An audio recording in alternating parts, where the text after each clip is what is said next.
नमस्कार, शाम के ठीक 5 बज चुके हैं। आप देख रहे हैं प्राइम टाइम डिबेट शो और मैं हूं आपके साथ प्रीति चौहान। हम सब के घर में, आपके घर में, समाज में, आसपास हम सब सरकारी नौकरी करने को लेकर कितने ग्रसित हैं ये हम सबको पता है।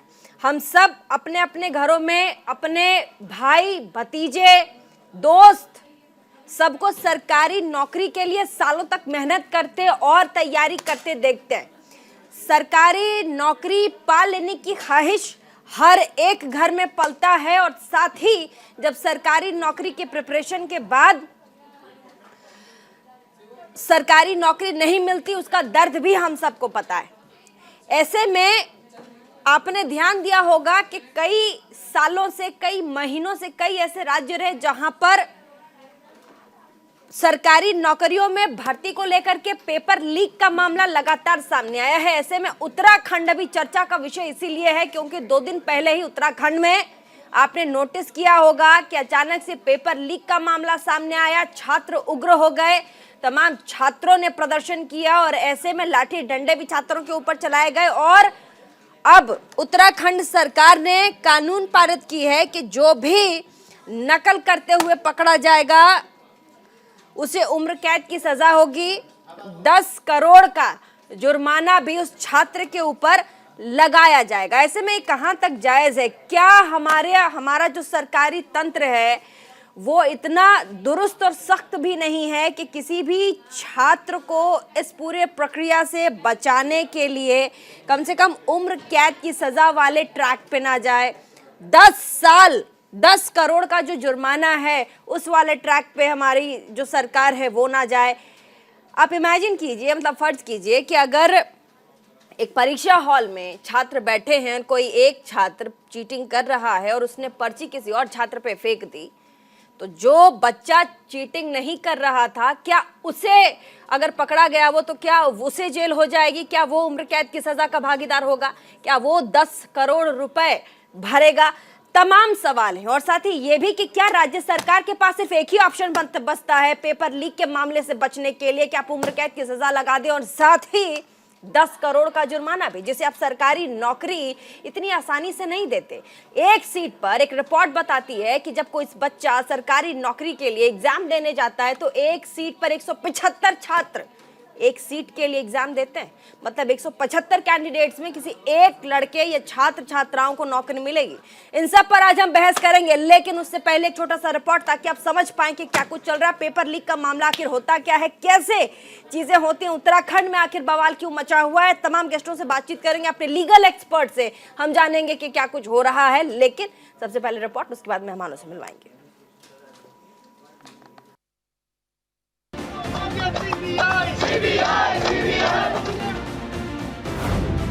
कुछ लोग जो है आपके बीच से ही अभी पथराव किए।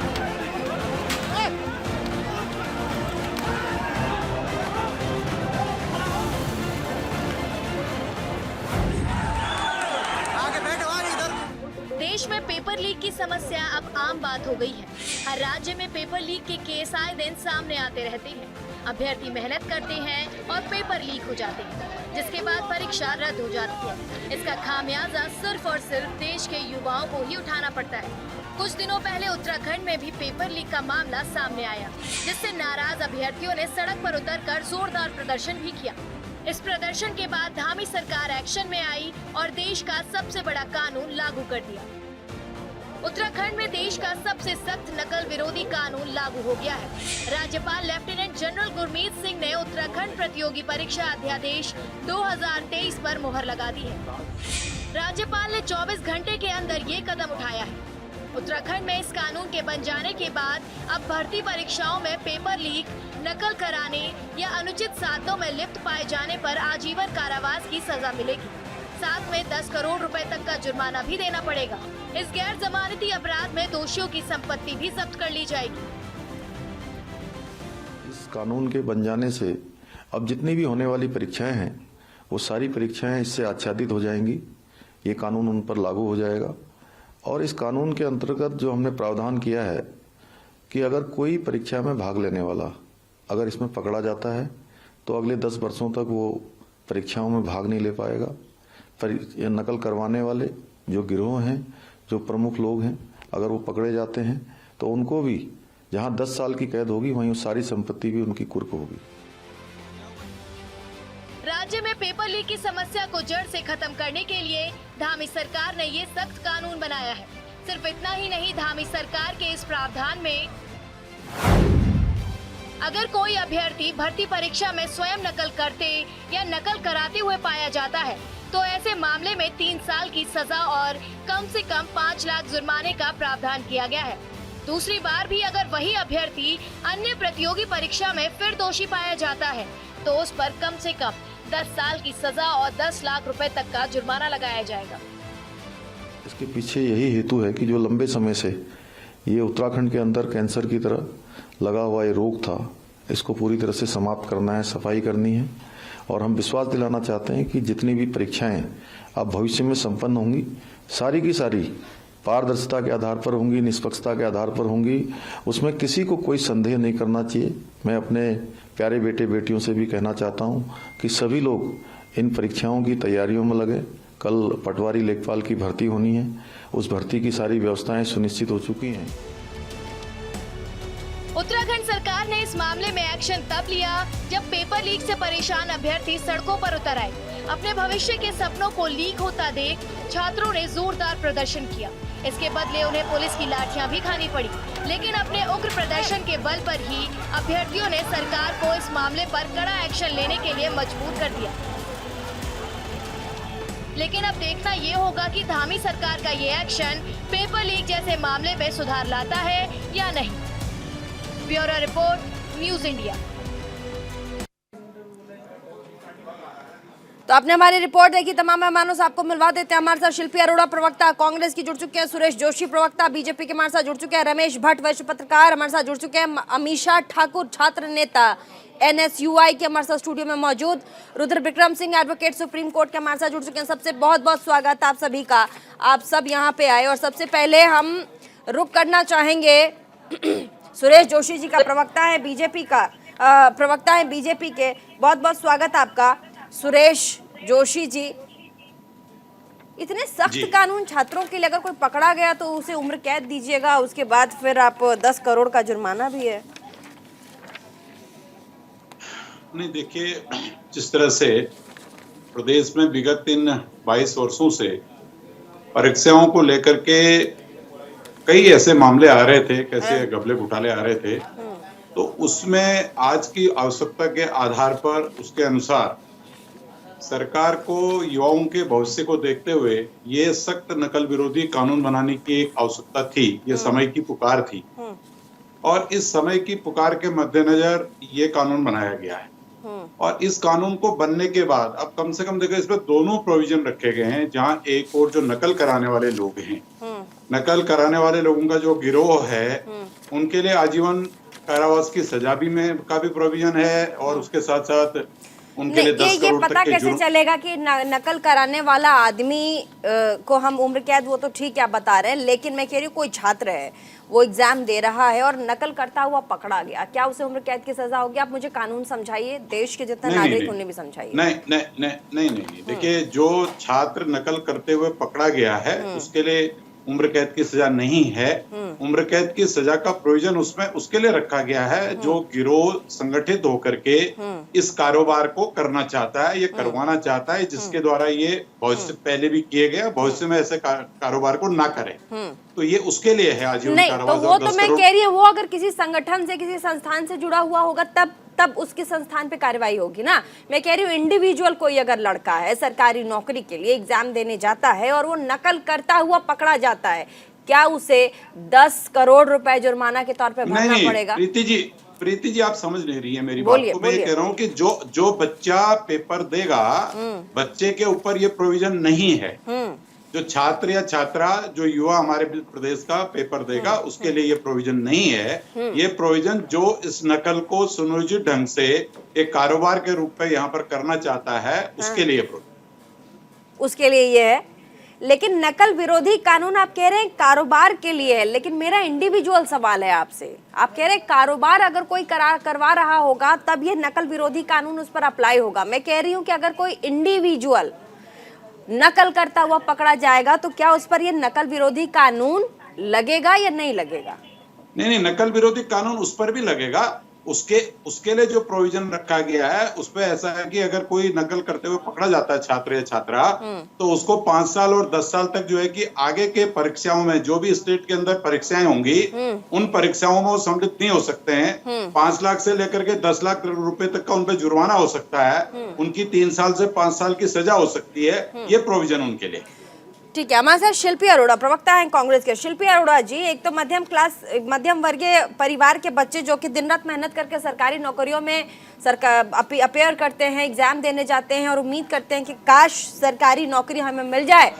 और हमारी मेंटालिटी भी ऐसी हमारी सोसाइटी की, क्या किसी के घर में सरकारी नौकरी किसी के अधिकारी बाबू वाली हो तो उसका रसूख जो है काफी बढ़ जाता है। वैसे में मान लीजिए कोई इंडिविजुअल है, वो कह रहे हैं हमारे साथ जो प्रवक्ता है भाजपा के, उनका कहना है कि किसी संगठन के लिए ये अप्लाई होता है कि सुरेश जोशी जी ने कहा कि नकल विरोधी कानून के तहत पूरा का पूरा जो कुनबा होगा, जो नकल करवा रहा होगा, उसके खिलाफ सख्त एक्शन लेंगे। लेकिन अगर कोई इंडिविजुअल होगा तो उसे 10 करोड़ रुपए देने होंगे।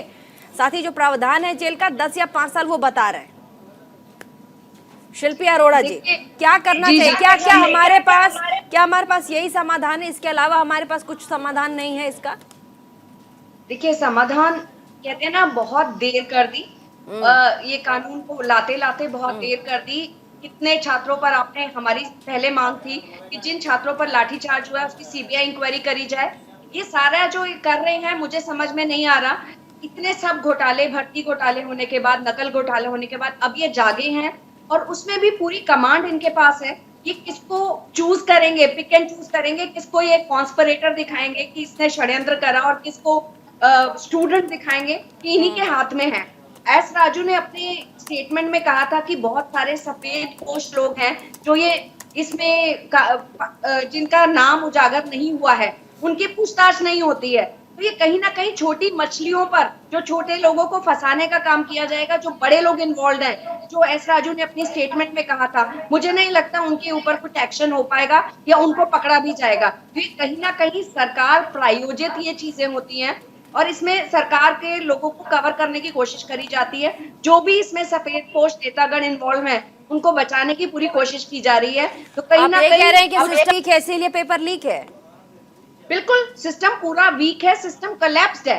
आप, महंगाई बढ़ती जा रही है, युवा लोग रोजगार के लिए तरस रहे हैं। ये वही सरकार है जिन्होंने 2 करोड़ रोजगार का हर साल वादा किया था, अब 2 लाख भी नहीं दे पा रहे हैं। रमेश भट्ट हमारे साथ, रमेश भट्ट वरिष्ठ पत्रकार हमारे साथ जुड़े हुए हैं। आप खुद उत्तराखंड से आते हैं, वहाँ की छात्राओं की समस्याओं को बड़ी बेहतर तरीके से आप समझ रहे होंगे।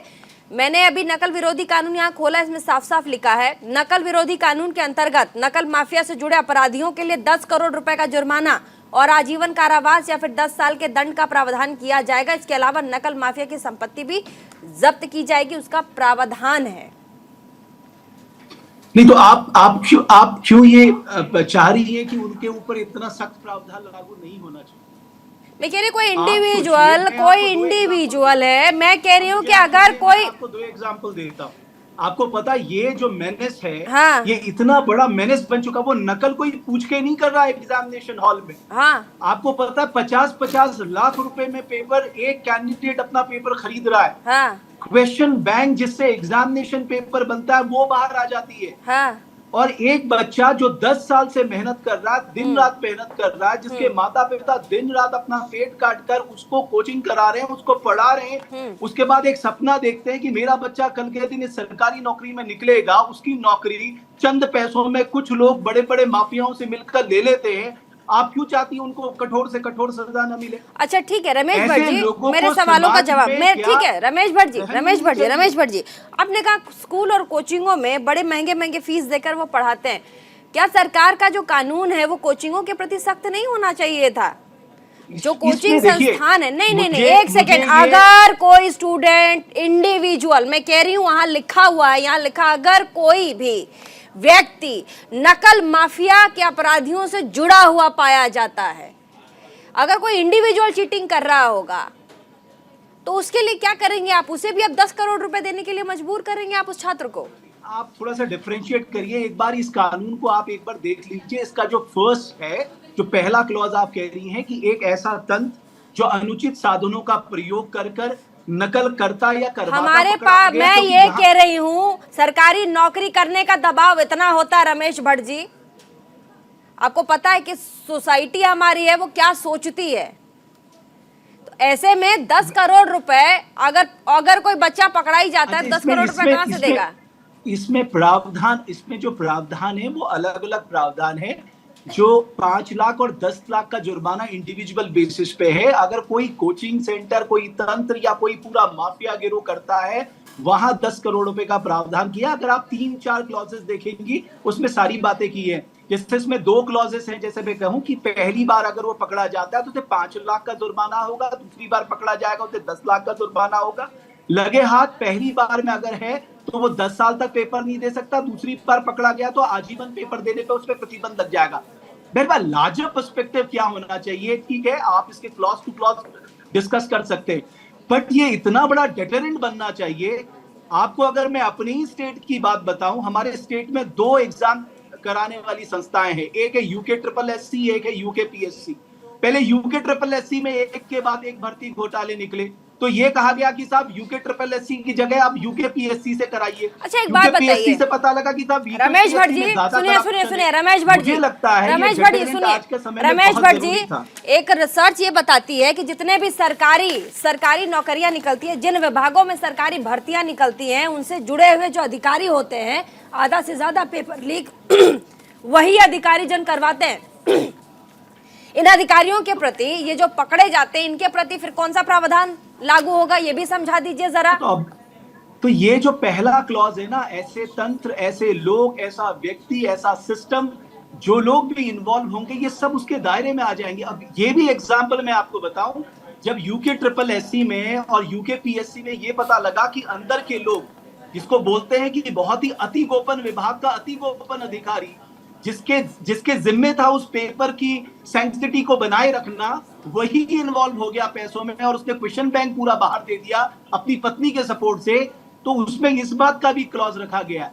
देखिए केवल उत्तराखंड में तो ये मेनेस बहुत बुरी तरह हो चुका है, लेकिन आज आप उत्तर प्रदेश, हरियाणा, झारखंड, राजस्थान का सारे स्टेट में ये मेनेस एक तरह से काम कर रहा है। इसलिए बहुत जरूरी था एक डेटरेंट के तौर पे एक ऐसा कठोर कानून सामने आए। मैं ये नहीं कह रहा हमारे पास हमारे साथ सुप्रीम कोर्ट के लॉयर भी हैं, मैं आपके पास आती हूँ रमेश भट्ट जी, अमीषा ठाकुर भी हैं, रुद्र विक्रम सिंह जी हमारे साथ मौजूद एडवोकेट हैं सुप्रीम कोर्ट के।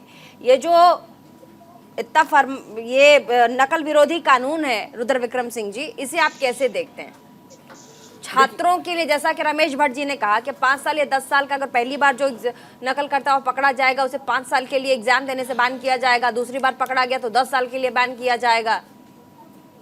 देखिए इसको जैसा भट्ट साहब बता रहे थे उसको आगे बढ़ाते हुए मैं कहता हूँ कि इसको 2 तरीके से देखिए। अगर कोई गिरोह, कोई printing press, even printing press का भी उसमें जिक्र है, कोई कोचिंग हो, कोई मैनेजमेंट तरीके से अगर कोई इस तरीके की जालसाजी में है तो उसको लाइफ इम्प्रिजमेंट और 10 करोड़ की जो प्रावधान है। जो आप स्टूडेंट्स की बात करिए, स्टूडेंट्स के लिए जो भी परीक्षा हॉल में चीटिंग करता हुआ पकड़ा जाएगा उसके लिए ऐसा प्रावधान है कि आप जब पहली बार में 3 साल की सजा और 5 लाख का जुर्माना, और दूसरी बार में अगर कंकरेंटली पकड़ा जाता है तो फिर उसके बाद 3 साल के लिए किसी का भविष्य थोड़े खराब कर देंगे। अरे आप नकल करके कौन सा एग्जाम आप पास करके क्या कर लेंगे देश का? हाँ। अगर आप नकल करके ही आपको एग्जाम पास करके बनना है तो आप वो अधिकारी ना बने, वो कर्मचारी ना बने। ऐसा क्या हम सिस्टम नहीं बना सकते जहां पर ये आए ही ना, ऐसा सिचुएशन ही ना आए? बिल्कुल वही सिचुएशन रोकने के लिए कानून बना है। और दूसरी बात देखिए, जो आप एक बात कर रही थी कि जो अधिकारी इन्वॉल्व होते हैं इस कानून में, मुझे लगता है एक खामी रह गई है कि अधिकारी, क्योंकि देखिए बिना किसी अधिकारी के सह के कोई भी पर्चा, कोई भी ऑफिस का एक तिनका भी इधर से उधर नहीं हो सकता।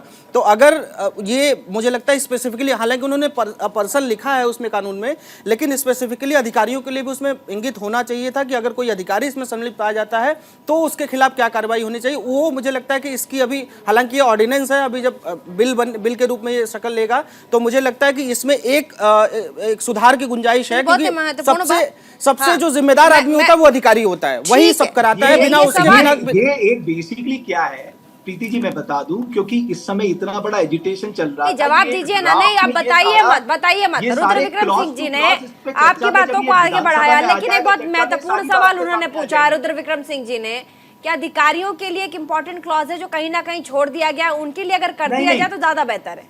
ना क्योंकि इसके पीछे भी मैं वजह बताता हूँ, क्योंकि ये जो ऑर्डिनेंस क्लॉज बनाते हैं ना, अधिकारी बनाते हैं, तो अपने खिलाफ वो लिखेंगे कैसे? उनको अपने आप को भी तो बचाना है। बिल्कुल, इसलिए वो जब भी कोई अधिकारी कानून बनाता है तो सबसे पहले अपना बचाव करता है, तो उसने अपने आप के लिए कोई क्लॉज ही नहीं छोड़ा है। तो ये मुझे लगता है कि अधिकारी कानून बनाता है, डिस्कस तो उसे विधानसभा और पार्लियामेंट करती है ना, चुने सर, ये ऑर्डिनेंस है, ये ऑर्डिनेंस है सर, ये ऑर्डिनेंस पास हुआ है, ये बिल पास नहीं हुआ है। आपको अगर पता हो तो ये ऑर्डिनेंस पास हुआ है। अभी में उत्तराखंड का हमारे साथ अमीषा ठाकुर हैं, छात्र नेता NSUI की, हमारे साथ स्टूडियो में मौजूद है। अमीषा ठाकुर, आप PhD की स्टूडेंट है, JNU से हैं, इस कानून के बारे में आपका क्या कहना है? सबसे पहले आपका ओपिनियन। देखिए मैम, पहले तो हम इसमें स्टूडेंट्स का समझे, जो स्टूडेंट एक एग्ज़ाम की तैयारी कर रहा होता है वो बहुत ज़्यादा प्रेशर में होता है अच्छे मार्क्स लाने के लिए, और इसी का फ़ायदा है जो ये हमारा पेपर लीक का माफिया है, फ़ायदा उठाता है स्टूडेंट्स की एंग्जाइटी और वल्नरेबिलिटी का। तो यहाँ पे अगर हम इसके बावजूद हम बार बार देखें कि पेपर लीक का मामला आ रहा है, बैक टू बैक आ रहा है, और गवर्नमेंट्स और अथॉरिटीज़ का एकदम से इस पर सरप्राइज हो जाना और शॉक हो जाना कि इन पेपर लीक से हर बार एक नया रिएक्शन, जैसे ये कोई नया चीज़ है, तो ये जो गवर्नमेंट का यहाँ पे पूरा लूप होल है इनके सिस्टम में, जो पूरे करप्ट सिस्टम का, जो स्टूडेंट्स यहाँ विक्टिम्स बन रहे हैं, और फिर अपनी जस्टिफाइड डिमांड्स को लेकर स्टूडेंट्स जब प्रोटेस्ट पे बैठते हैं, उनकी मांगे हैं कि आपकी पेपर लीक का मामला, जो पेपर स्कैम है लीक का, और जो आपका बेरोजगारी है उसके लिए, और जो आपका ये पूरा रिक्रूटमेंट स्कैम्स है, इनके लिए जब बैठते हैं तो सरकार का जवाब देने के बजाय उन पर लाठी चार्ज कर देना, और ये बिल्कुल भी जस्टिफाइड नहीं। और ऐसे में सरकार का एंटी कॉपिंग लॉ कब आता है? जब ऑलरेडी यूके PSC का जो पूरा पेपर लीक का मामला आता है और एग्ज़ाम का कैंसिल हो जाना, फिर उसके बाद रीटेस्ट और री एग्जामिनेशन, तो इससे जो स्टूडेंट्स पे पूरी सिचुएशन के विक्टिम्स है, इसकी तो कोई बात नहीं करा, ऊपर से आप उन पे जुर्माना दे रहे हैं, आप उनको जेल बोल रहे हैं 3 साल की, आप 5 लाख 10 लाख का बोल रहे हैं, तो स्टूडेंट्स इस पूरे सिस्टम के विक्टिम है ना, इस पूरे करप्ट सिस्टम के, जिसमें गवर्नमेंट आती है। बिल्कुल, यही सवाल मेरा भी था कि कहीं ना कहीं जो स्टूडेंट है वो वापस से तो विक्टिम बन रहा है। आपने माफिया का नाम तो दे दिया, आपने कहा बड़े बड़े माफिया, लेकिन उन अधिकारियों के बारे में कुछ नहीं लिखा, जैसा कि रुद्र विक्रम सिंह जी भी समझा रहे थे कि उनके नाम का कोई क्लॉज नहीं डाला, जहां से पेपर बन रहा है, जहां से पेपर लीक हो रहा है। प्रवक्ता बीजेपी के कुछ कहना चाह रहे हैं, छोटे से ब्रेक के लिए रुकेंगे, वापस आएंगे, उसके बाद डिबेट में आगे बढ़ेंगे। छोटे से ब्रेक के लिए यहाँ रुकते हैं। जिस तरीके से उत्तराखंड में पेपर लीक का मामला तूल पकड़ता जा रहा है, ऐसे में आने वाले समय में कौन से कठोर कानून और भी उठाए जाएंगे, क्या कुछ होगा, ये देखने वाली बात होगी। लेकिन अभी डिबेट में हम आगे बढ़ेंगे, छोटे से ब्रेक के लिए रुकते हैं, जल्द वापस आते हैं। ब्रेक के बाद एक बार फिर से स्वागत आप सभी का प्राइम टाइम डिबेट में। हमारे साथ बीजेपी के प्रवक्ता सुरेश जोशी जी मौजूद हैं, कुछ कहना चाह रहे हैं। जोशी साहब बताइए। देखिए प्रीति जी, सबसे पहले तो मैं आपको ये बताना चाहता हूँ कि आप बार बार जो है कि एक शंका जाहिर कर रही हैं कि इसमें अधिकारी बचाए जा रहे हैं या इसमें 10 करोड़ का मामला आ रहा है। मैं आपको बहुत स्पष्ट कर दूं, इसमें है कोई भी व्यक्ति की अगर संलिप्तता होती है, उस व्यक्ति पर इस प्रोविजन को लागू किया जाएगा, एनी पर्सन। तो आप एक बार क्लियर हो जाइए कि भाई कोई भी हो, चाहे वो अधिकारी हो, चाहे कर्मचारी हो, चाहे वो नेता हो, चाहे वो कोई भी हो। नंबर 1। नंबर 2 क्या है कि आप जो भी छात्र या छात्रा अगर नकल कर करके उत्तराखंड का, देश का भला करना चाहते हैं, तो ये किसी भी कीमत पर उत्तराखंड के लोगों को मंजूर नहीं है। क्योंकि आप कल्पना करिए, वो माँ बाप जो कड़ी मेहनत करके, मजदूरी कर करके अपने बच्चों को जो है कि पढ़ा रहे हैं, लिखा रहे हैं, और आप पर्वतीय क्षेत्र को समझिए, पहले 9 पर्वतीय जनपद जो हमारे हैं, वहाँ की क्या स्थिति है, वो अपने बच्चे को उस लायक बना रहे हैं कि भाई वो सरकारी नौकरी करे, लेकिन वहां पर को नकल माफिया आ जा रहे हैं, और वहां पर को वो बच्चा आ जा रहा है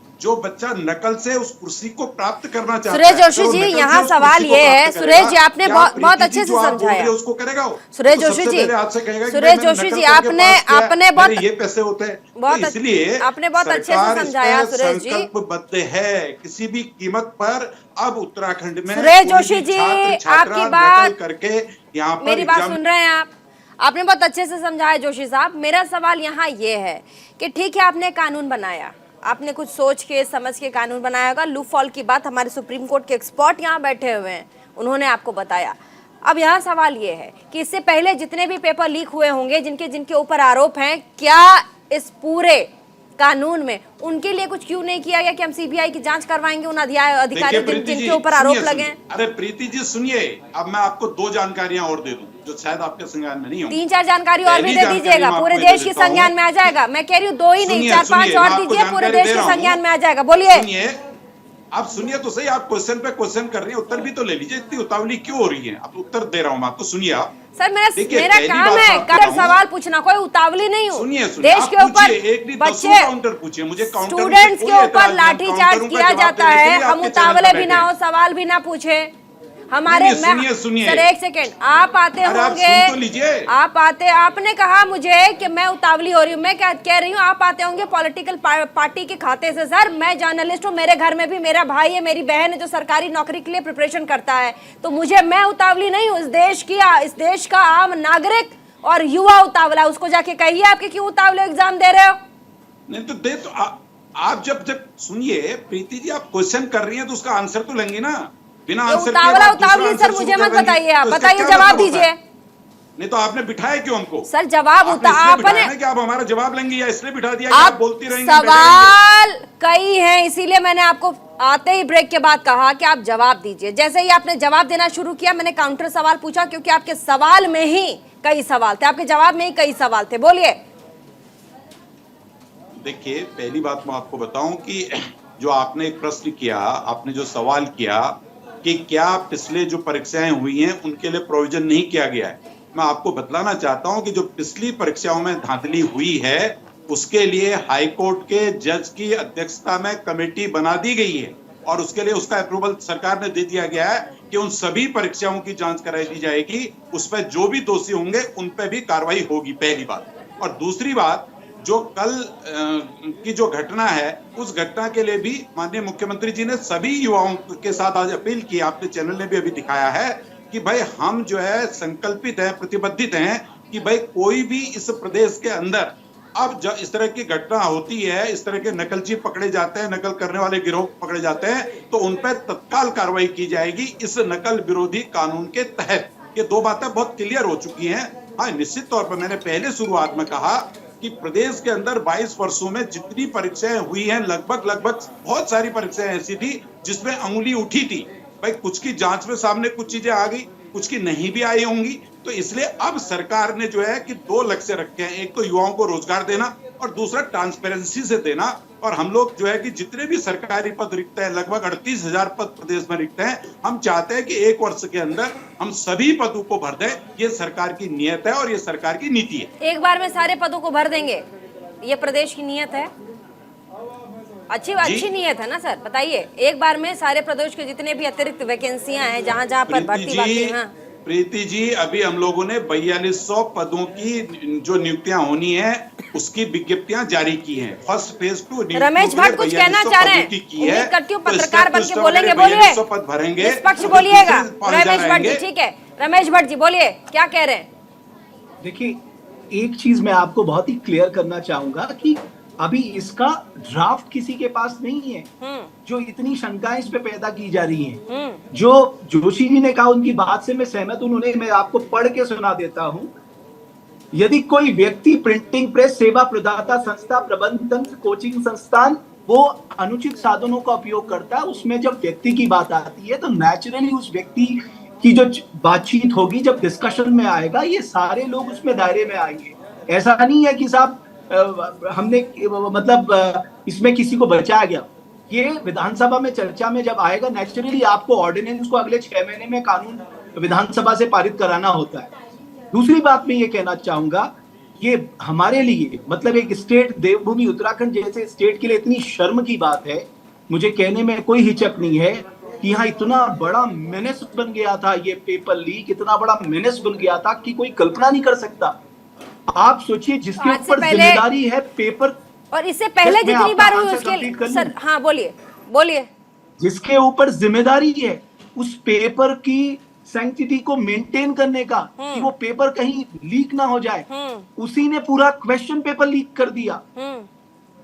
और ये आज से नहीं, पिछले कई सालों से चल रहा था। अभी शिल्पी जी कह रही थी, मैं उन्हें एक और एग्जांपल, देखिए बीजेपी कांग्रेस की लड़ाई अपनी जगह होती रहे, फर्क नहीं पड़ता, मैं पिछले कई सालों से इस पे रिपोर्टिंग करता आया हूं। मैं 2016 का एक एग्जांपल आपको देता हूं। 2016 में जो OMR शीट थी उस पे ही छेड़छाड़ कर दी, और तब के जो आपने अध्यक्ष कंप्लेन किया था की आज वो जेल तो में है। आपने अच्छा वो जेल में हमारे ही मुझे याद है हमारे ही प्रोग्राम में उसके शिल्पी दो अरोड़ा, सदस्यों ने इस बात को शिल्पी माना अरोड़ा था प्रवक्ता कि OMR कांग्रेस शीट की, पे छेड़छाड़ हो गई। समझ गई मैं। सुरेश कहने जोशी का जी की बातों से तात्पर्य ये सहमत है है कि आप, अगर प्रवक्ता इस मैनेज से भाजपा नहीं निपटा गया, के शिल्पी अरोड़ा जी बोलने अगर इस- दीजिए।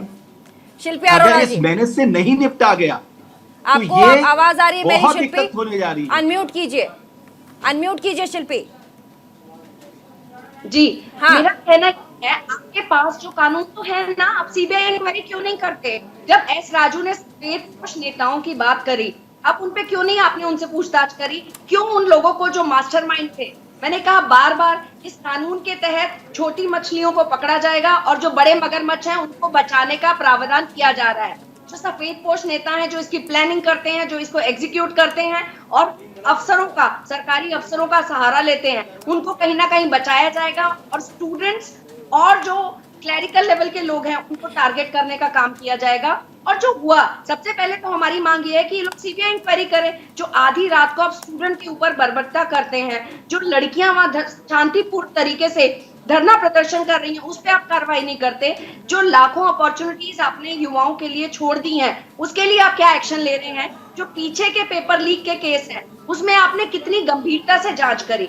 जांच होगी तभी तो कुछ एक्शन होगा। अमीषा भी अभी कुछ अपने- कहना चाह रही है हमारे साथ, जेएनयू के स्टूडेंट है, पीएचडी होल्डर हैं। बताइए अमीषा, क्या पूछ रही हैं आप? देखिए, सरकार जब भी कोई नोटिफिकेशन निकालती है हमेशा एक फॉर्म की फीस होती है, ठीक है, फ्री में तो होता नहीं। तो सरकार की भी कहीं ना कहीं रिस्पॉन्सिबिलिटी है ना कि ये जो पेपर लीक है, जो पूरा आपका एडमिनिस्ट्रेशन है, आप टैक्सेस ले रहे हो, आपकी रिस्पॉन्सिबिलिटी, आप इसकी केयर करो। और आपके अगर सिस्टम में लूप होल है, करप्ट है, लास्ट में आप जनता को, एक स्टूडेंट को पकड़ के दिखा देते हो कि ये मतलब ये इस सिस्टम का या इसका मेन मतलब मेन यही करा रहा है पूरा, ये इसमें स्टूडेंट को ही आप कहीं ना कहीं उसकी छवि को बिगाड़ के, instead of holding all the mafias और आपके जो एडमिनिस्ट्रेशन से जिस लेवल से पेपर लीक हुआ है उनको तो आप अकाउंटेबल नहीं कर रहे ना।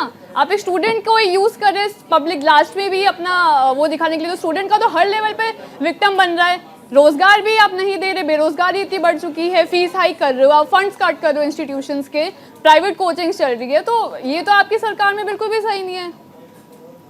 रुद्र विक्रम सिंह जी, बहुत इंपॉर्टेंट बात अमीषा ने रखी। उन्होंने कहा कि कहीं ना कहीं उन्हें ऐसा लग रहा है कि जो स्टूडेंट्स हैं वो विक्टिम बन रहे हैं, जो कि स्टूडेंट्स के इर्द गिर्द जो जिसे हम पेपर लीक माफिया कहते हैं, उनके लिए तो प्रावधान है, लेकिन विक्टिमाइज यहाँ जो है वो स्टूडेंट हो रहा है। रुद्र विक्रम सिंह जी, नहीं देखिए, इस बिल के नीति और नीयत पे मुझे बिल्कुल शक नहीं है। मैं बहुत क्लियरली इसको कह दूं, बहुत अच्छा बिल है। इनफैक्ट पूरे देश में हर प्रदेश को इसका अनुसरण करना चाहिए। लेकिन जो मैंने इसकी बात बताई कि जो अधिकारी कैसे अपने आप को धीरे से पीछे के रास्ते से निकाल लेता है, उस खामी को मैंने गिनाया। दूसरी बात, अगर मैं अमीषा जी की बात पे आऊँ तो देखिए, इसमें उन स्टूडेंट्स को विक्टिमाइज नहीं किया जा रहा है जो स्टूडेंट्स अच्छा काम कर रहे हैं, जो पढ़ लिख के जाते हैं। बिल्कुल जो लोग बिल्कुल फॉर्म की आप फीस भरते हैं, परीक्षा देने जाते हैं, बहुत तैयारी से जाते हैं, वहाँ पे जब आप जाते हैं तो पता चलता है कि परीक्षा रद्द हो गई, तो बिल्कुल एक निराशाजनक होता है। लेकिन मुझे लगता है कि इन सारी चीज़ों के निराकरण के लिए ही जो प्रदेश सरकार है वो इस तरीके का कठोर बिल लेकर आई है। और मुझे लगता है कि अब आगे की जो ऐसी स्थितियाँ हैं, वैसी परिस्थितियाँ प्रदेश में नहीं उत्पन्न होंगी, क्योंकि अगर इनका वाकई में इस कानून का पालन किया, क्योंकि देखिए कानून भी बहुत सारे बने होते हैं, उनका पालन नहीं हो पाता। तो अगर इस कानून का वाकई में अनुकरण किया गया, पालन किया गया, तो इस तरीके की स्थिति अब आगे मुझे नहीं लगता कि आगे उत्पन्न होने वाली तो आप है। एक शिल्पी अरोड़ा भी कुछ, हाँ बताइए अमीषा। स्टूडेंट के लिए आप री एग्जामिनेशन, रीटेस्ट, दोबारा उसको विक्टिम नहीं समझ रहे हैं। मतलब ये आप काउंट नहीं कर रहे कि एग्जाम का कैंसिलेशन हो जाना सरकार की रिस्पॉन्सिबिलिटी की वजह से, आप उसको नहीं विक्टिम समझ रहे कि कॉमन स्टूडेंट भी हो रहा है उसमें। बिल्कुल, मैं वही कह रहा हूँ कि उसी चीज को खत्म करने के लिए बिल लाया गया है कि जब आगे नकल माफिया ही नहीं होगा, जब नकल ही नहीं होगा, परीक्षाएं रद्द नहीं होंगी, स्टूडेंट विक्टिमाइज नहीं। देखिए जो पुरानी लेकिन मेरा एक कंसर्न, मैं कह रही हूं, रुद्र जी मैं आपसे समझना चाह रही हूँ, क्योंकि पॉलिटिकली यहाँ पे जितने भी हमारे प्रवक्ता बैठे हैं उनसे बात करना इस वक्त मुझे लगता है जिस तरीके से जवाब आ रहा है, मैं आपसे समझना चाहूंगी। मैं कह रही हूँ कि जैसे रमेश भट्ट जी ने कहा, अब वो पत्रकार की लाइन ले रहे हैं कि कौन सी पार्टी का लाइन ले रहे हैं, मुझे समझ में आ नहीं रहा है। तो रुद्र जी आप मुझे समझाइए जरा। मैं कह रही हूँ कि एक पूरे संस्थान के लिए, एक बड़े संस्थान के लिए हमने कानून बनाया कि अगर कोई संस्थान किसी भी ये पेपर लीक के मामले में संलिप्त पाया जाता है तो उसके लिए जो प्रावधान है बड़ा कठोर है, एकदम सटीक है, ठीक है, होना चाहिए। लेकिन 3 साल के लिए अगर कोई छात्र है, उसमें सोशली कितना दबाव होता है एक सरकारी नौकरी को पा लेने का, सालों तक मेहनत करता है, मान लीजिए गलती से किसी ने चिट उसके ऊपर ही फेंक दी और वो पकड़ा गया, क्या 3 साल के लिए हम उसे पेपर वापस से लिखने के पूरे दरवाजे से बाहर कर देंगे? नहीं, देखिए जब भी कोई कानून होता है तो ऐसा तो है नहीं कि आप, वो एक कहावत है हमारे बिहार में, घुन के साथ जौ भी पिसाता, जौ के साथ घुन भी पिसाता, ऐसा ही कुछ है। इसके लिए तो आपको देश की जुडिशरी पे आपको भरोसा करना पड़ेगा कि जब कोई मामला जाता है अदालत तक तो ऐसे ही नहीं सजा हो जाती किसी को। ठीक है, अगर कोई सजा, किसी को सजा होगी, उसकी जमानत होगी और पूरी प्रक्रिया के तहत वो उसको गुजरना पड़ता है। हालांकि मैं मानता हूं कि हो सकता है कि 2-4 लाख लोगों में 1-2 स्टूडेंट्स ऐसे हों जो गलत तरीके से फंस जाएंगे, लेकिन उसके लिए उन 2-4 लाख लोगों का भी तो सोचना पड़ेगा। जो इतने लोग सफर कर रहे थे इतने वर्षों तक, उनको भी सोचना पड़ेगा। अगर हम ऐसे ही अगर ये सोच के अगर हम कानून बनाने लगे तो मुझे लगता है कि हम कोई भी कानून नहीं बना पाएंगे। रमेश भट्ट जी बताइए। एक तो ये चिटविट से वहां पर नकल नहीं होती है, पहली बात मैं आपको ये बताऊं। आपने देखा है किसी को नकल करते? नकल करते आपने देखा है? आपने किसको देखा नकल करते हुए? बहुत आप मेरी बात सुनिए, मैं सुन रही हूँ, लेकिन आपने किसको देखा? चलिए अच्छा, हम लोग भी जान पाएंगे किसको आपने नकल करते देखा। आप कह रहे चिट से नकल नहीं होती, कैसे नकल होती बताइए जरा। मैंने तो कभी किया नहीं, आपको पता होगा, बताइए। जो अगर आप स्टडी करेंगी ना, ये जो मेहनत है वो क्या है, वो ये है कि आपका जो एग्जामिनेशन पेपर है वो पहले ही लीक हो चुका है एडवांस में, उसको माफिया तंत्र ले जाके अलग अलग बच्चों को पढ़ा रहा है एडवांस में, उन क्वेश्चंस की तैयारी करा रहा है उसके, और वो पैसे पे ये सब कर रहा है। और उसके बाद वो एग्जामिनेशन में, क्योंकि उनको पहले से ही पता लग गया कि कौन से क्वेश्चन आ रहे हैं ऑब्जेक्टिव टाइप क्वेश्चन से, वो उससे उस पे निकल जा रहा है। ये यहाँ पर ये जो पूरा ये जो मैटर है ना, आप समझिए उत्तराखंड में दर्जनों एग्जाम अभी तक जिसपे इन्वेस्टिगेशन चल रही है उसमें ये सब निकल के आया है। आपने, अगर मैं किसी लॉ के बारे में बोल रहा हूं कि ये स्टैंडर्ड लॉ है और एक डिटरेंट की तरह काम करेगा, तो आपने कहा मैं पॉलिटिकल पार्टी की लाइन ले रहा हूं। मैडम, मुझे ये पॉलिटिक्स से जीरो मतलब रहता है। मेरे को मतलब है अपने उत्तराखंड के युवाओं से, जो मैडम ने सही कहा सबसे ज्यादा विक्टिम बन चुके हैं, जो सबसे ज्यादा ठगा महसूस कर रहे हैं आज के दिन। और सबसे ज्यादा तकलीफ क्या है? सबसे ज्यादा तकलीफ ये है कि जो पहाड़ों में रह रहे बच्चे हैं, जो लोअर इनकम ग्रुप के बच्चे हैं, वो 8-8 साल 10-10 साल मेहनत करने के बाद, क्योंकि एग्जामिनेशन इतने लंबे समय से आ रहे हैं, पूरा प्रोसीजर आप सोचिए। ये जो AEJE के पेपर जिसका मैं एग्जाम्पल आपको दे रहा हूँ, ये 8 साल के बाद हुए। 8 साल प्रिपरेशन के बाद उन्हें पता लगता है कि साहब, जब उनको फाइनली उनको अप्रूवल मिल जाना था कि उनका सिलेक्शन हो गया, पता लगा साहब एग्जाम जो है वो पर्चा पहले ही लीक हो गया। तो आपको ये समझना होगा कि ये जो गिरोह जो काम करता है, ये बहुत ही संगठित अपराध की तरह से करता है। और आज के दिन में क्योंकि कोई कानून नहीं है, या है तो बहुत लचीला है, इनको आसानी से जमानत मिल जाती है, कोई डिटरेंट नहीं है, तो कम से कम कोई भी अगली बार ये काम करेगा उसके दिमाग में ये रहेगा कि नहीं, तो ठीक है, आपने समझा दिया, आपने सब ठीक है, पूरा समझा दिया आपने प्रकरण। अब ये बताइए कि जिस सिस्टम से ये पेपर निकल के बाहर जा रहा है, उस सिस्टम के लिए कौन सा प्रावधान आप लेके आ रहे हैं? जैसा कि रुद्र जी ने भी बोला कि वो पूरा का, आप देखिए पूरा अधिकारियों के लिए कहीं ना कहीं वो पूरा जो वो कैटेगरी है वो खाली नजर आता है उनके लिए। का जहां से मैं कह रही हूँ, किसी भी कोचिंग संस्थान के पास कोई पेपर जा रहा है जिनको लाखों और करोड़ों में बेचा जा रहा है, कितने में भी बेचा जा रहा है, निकल के तो आपके अधिकारियों की केबिन से जा रहा है, उनके लिए क्या है? प्रीति, पहली बात तो ये है कि इसका जब आपके पास में, मैं आज ही आपको, अगर मुझे पास इसका ड्राफ्ट किसी के पास नहीं है, क्योंकि ये जब अभी से समझ में नहीं आ रहा है तो ड्राफ्टिंग होने के बाद किसे समझा पाएंगे आप? मुझे बताइए ना। कांग्रेस की प्रवक्ता हमारे साथ हैं। जो डिस्कशन होता है पार्लियामेंट और विधानसभा, शिल्पी जी, वहां पर ये सारे मैटर आते हैं। शिल्पी बोलिए। 6 महीने तक तो बिना डिस्कशन के ही चलेगा ना? ऑर्डिनेंस तो पास हो ही गया। अगर ऑर्डिनेंस 6 महीने तक तो ये कानून चलेगा ही, जब विधानसभा में जाएगा तो वो तो डिस्कशन होगा ही। मेरा भाजपा प्रवक्ता से प्रश्न है कि पटवारी भर्ती घोटाला, सचिवालय भर्ती घोटाला, पुलिस भर्ती घोटाला में क्या करने वाले हैं? और मैं वकील साहब से ये बात पूछना चाहती हूँ कि क्या ये कानून पहले नहीं है? आप ये अध्यादेश की बात कर रहे हैं, क्या 409 जो कि गवर्नमेंट सर्वेंट पे अमानत पे खयानत वाली बात होती है, 409 जो लगती है, सेक्शन लगता है जिसमें लाइफ इम्प्रिजनमेंट का है, क्या वो एप्लीकेबल नहीं है सरकारी ऑफिसर पे? अभी तक जब कार्रवाई नहीं हुई है तो इस अध्यादेश से हम क्या उम्मीद करेंगे? ये सेक्शन तो सारे आईपीसी में, सीआरपीसी में सारे सेक्शंस अवेलेबल हैं। चीटिंग का, फोर्जरी का 409 सेक्शन एप्लीकेबल होता है, जहां की कोई भी सरकारी आदमी जो उसको अमानत के रूप में चीज रखी जाती है, उसको वो धोखाधड़ी से लीक करता है, उसमें वो अमानत से खयानत करता है। इन सेक्शन का कब यूटिलाइजेशन हुआ? क्यों उस पे कभी किसी की अरेस्ट नहीं हुआ?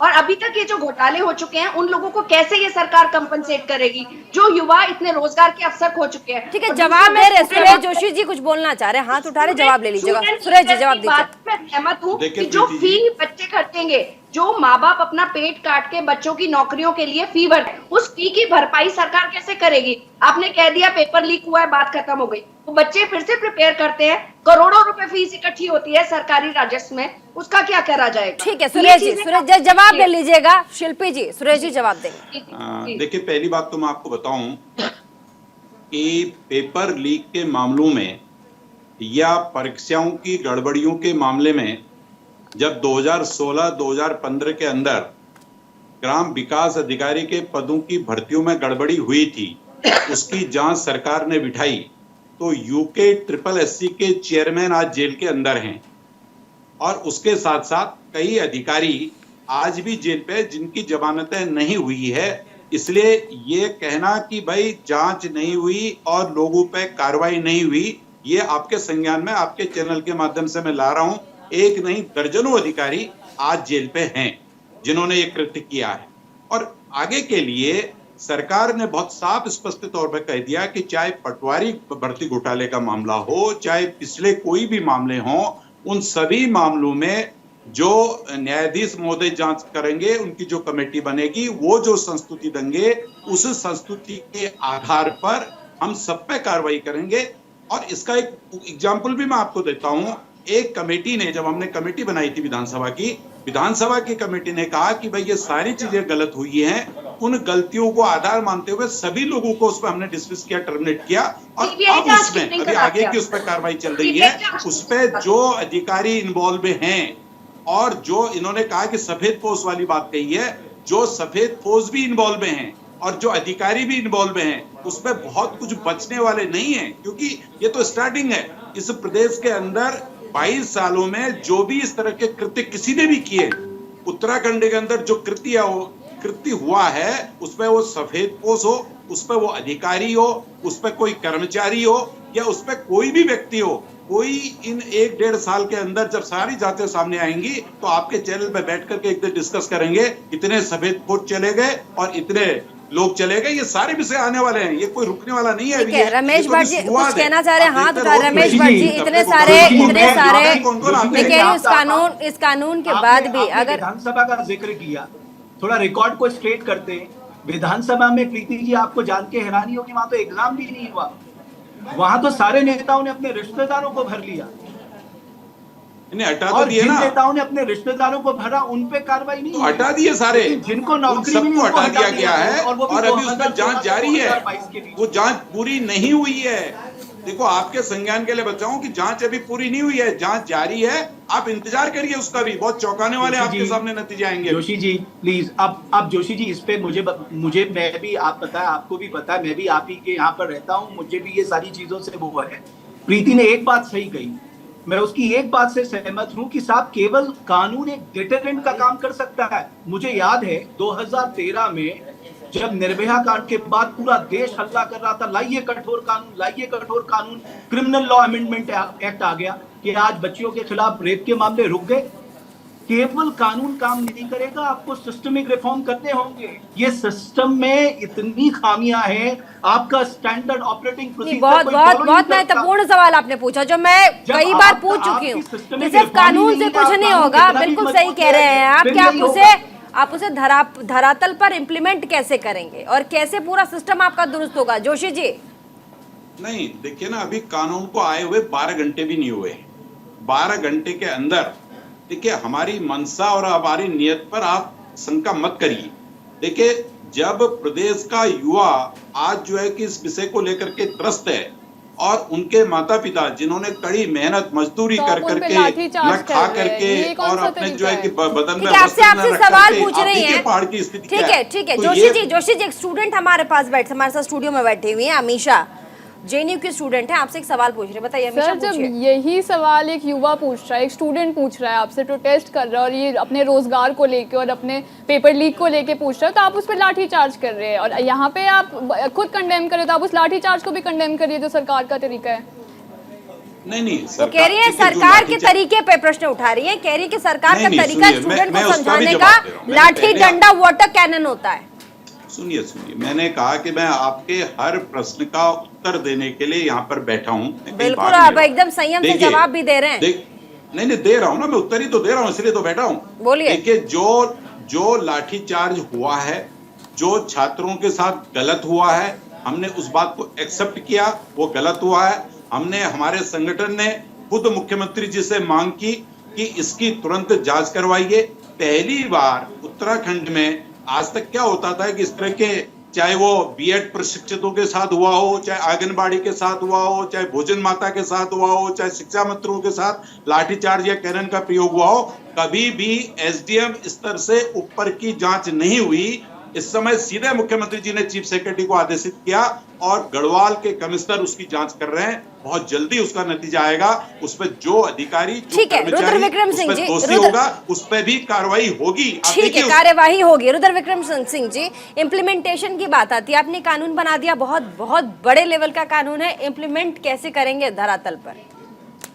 देखिए, कोई भी कानून बनता है तो इम्प्लीमेंटेशन उसका कौन करता है? अधिकारी, जिसको हम सिस्टम कहते हैं। एक सीधा हम अगर सीधे लहजों में बात करें तो हम उसको सिस्टम कहते हैं। मुझे लगता है सिस्टम वही जिसको हम तथाकथित अधिकारी कहते हैं, जिसको हमारे देश के कानून ने, हमारे देश के संविधान ने, जो कुछ कहीं से जो अंग्रेजों ने, तो ये बहुत सारा अधिकार उनको दे के बिठाया हुआ है, तो वो उनको ही फॉलो करना होता है। अगर वो जब तक सजग नहीं होंगे, देखिए कोई भी सरकार, बहुत सारी सरकारें इस देश में आई, बहुत सारी सरकारें अभी हैं जो कि बहुत अच्छे मन से, अच्छी नीयत से कानून बनाती हैं। ये शिल्पी जी बिल्कुल सही कह रही थी कि हमारे पास आईपीसी में बहुत सारे प्रोविज़न ऑलरेडी हैं, हमको नया कानून भी बनाने की ज़रूरत नहीं थी अगर हम उसको सही तरीके से फॉलो करें तो। लेकिन उसका फॉलो क्यों नहीं हो पाता? ये वही कि सिस्टम की खामी, जो वो सिस्टम की खामी, जब तक हम उसको नहीं दूर कर पाएंगे उस तह तक नहीं पहुंचेंगे। इसलिए मैं बात कर रहा था इस ऑर्डिनेंस की, अगर हम जब तक वो जो सिस्टम के जो जड़ में बैठा हुआ है ना, जो सिस्टम के जड़ में बैठा हुआ, जो वाकई में इन सारे खामियों की जड़ है, फाइनल कमेंट की ओर हम बढ़ेंगे, उसको खत्म नहीं करेंगे तब तक कुछ होगा नहीं। भाजपा के प्रवक्ता हमारे साथ हैं, फाइनल कमेंट दीजिएगा जोशी जी। ये हम लोगों ने जो कानून बनाया है उसका उद्देश्य ये है कि भाई ट्रांसपेरेंसी से उत्तराखंड के अंदर बेरोजगारों को रोजगार मिले और उनके जो भी उनके दुख तकलीफ हैं उनको सरकार दूर करेगी, और साथ ही साथ आगे आने वाले भविष्य में कोई इस कानून के आने के बाद, चाहे छात्र छात्रा हो, चाहे गिरोह के लोग हों, ये हिम्मत नहीं कर पाएंगे उत्तराखंड में कि अब जहां पर नकल कर करके जो एग्जाम दिया जा रहा है या नकल कराई जा रही है, ये इस कानून को लाने के पीछे का उद्देश्य और ध्येय है, इसमें हम लोग सफल रहेंगे। शिल्पी अरोड़ा, जल्दी से फाइनल कमेंट। देखिए, कानूनों की कोई कमी नहीं है, हमें सरकार की नीयत पर सवाल उठा रहे हैं, हमें सरकार की, क्योंकि कानून जैसे हमने कहा आईपीसी, सीआरपीसी में बहुत सारे प्रोविजन है, अगर सख्ती करना चाहे तो सरकार कर सकती है, सीबीआई इंक्वायरी कर सकती है, तो कहीं ना कहीं स्टूडेंट्स को, युवाओं को रुद्र विक्रम सिंह जी, फाइनल कमेंट। देखिए, अभी हालांकि ऑर्डिनेंस के फॉर्म में आया है, जब ये बिल के फॉर्म में जब सदन में बहस होगी तो मुझे लगता है कि एक जो प्रोविजन, जो सिस्टम के सही करने की बात मैंने कही, अधिकारियों को सही करने की बात कही, उसको इसमें इंट्रोड्यूस किया जाए, बस यही मेरा final. Amisha Thakur, final comment. मुझे लगता है सरकार को स्टूडेंट को समझने की ज़रूरत है, एजुकेशन सिस्टम को पहले समझने की ज़रूरत है, और उसके बाद जो भी ये निर्णय लिए जा रहे हैं वो प्रो स्टूडेंट्स और प्रो जनता के हित में ही होने चाहिए। बहुत बहुत शुक्रिया तमाम मेहमान हमारे साथ इस डिबेट में आए और अपनी अपनी बातों को रखा। देखने वाली बात होगी, अभी तो ऑर्डिनेंस से पहले बिल बने, उसके बाद क्या कुछ होता है, क्या इस ऑर्डिनेंस के बाद भी, जैसा कि हमारे तमाम मेहमान बता रहे थे कि चलिए आपने कानून तो ले आए, आप कानून लेकर आ गए, बहुत कड़ा कानून है, लेकिन उसे इम्प्लीमेंट कैसे करेंगे, यानी कागज पे उकेरी कानून को धरातल पर लेकर कैसे आएंगे, और क्या ये कानून सिर्फ माफियाओं के लिए है, आपके घर के अंदर बैठे अधिकारियों के लिए नहीं है। देखने वाली बात होगी कि क्या उत्तराखंड सरकार अपने ही अधिकारियों पर भी सख्त होंगे। रुकेंगे छोटे से ब्रेक के लिए। ब्रेक के बाद भी खबरों का सिलसिला लगातार जारी है। देखते रहिए न्यूज़ इंडिया 24/7।